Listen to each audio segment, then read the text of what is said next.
غربت کو دوبارہ سے بتایا گیا کہ غربت کیا ہے. جو شخص 8,483 روپے کمائے گا وہ غریب ہے. اب یہ کیسا منطق ہے؟ How are you redefining and giving us this? I'm sorry to say, but this is quite a weird number. میں کہتی ہوں سر، آپ مجھ سے، میں 1 لاکھ روپے آپ کو دیتی ہوں، آپ 10,000 بانٹ دیں، غربت کی لکیر سے اوپر ہی ہوگا نا 10,000. آپ ان 10,000 جن میں بانٹیں گے ان سے کہیں کہ مہینے کا تم صرف چولہا جلا کے دکھاؤ اس 10,000 کے اندر، وہ آپ کے غربت کے ایسٹیمیٹ سے اوپر ہو. So I don't know how do you bring these numbers. You bring these numbers to just show کہ غربت کم ہے. بھائی غربت کم نہیں ہے، غربت بڑھ چکی ہے، اور اگر آپ نے اس ریالٹی کو فیس نہیں کیا تو یہ بڑھے گی. اپنے حلقوں میں آپ جاتے ہیں، آپ جانتے ہیں وہاں کیا ہو رہا ہے، لیکن یہاں آ کر اگر سب اچھے ہے کا رٹ لگانا ہے تو پھر ہم آگے نہیں بڑھ سکتے، ہم بہتر نہیں کر سکتے اپنے حالات. سر میں اس پہ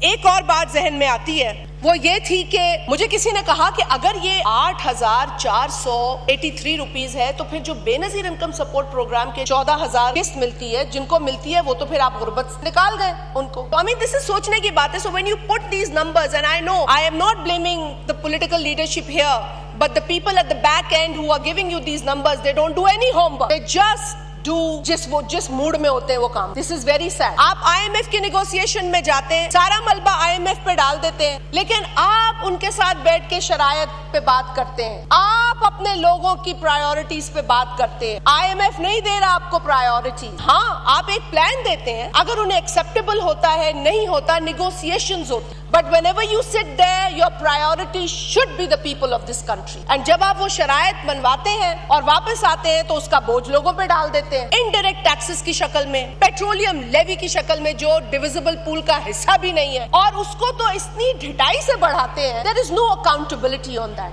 There used to be at one point in time, but now there is no accountability on petroleum levy, sir.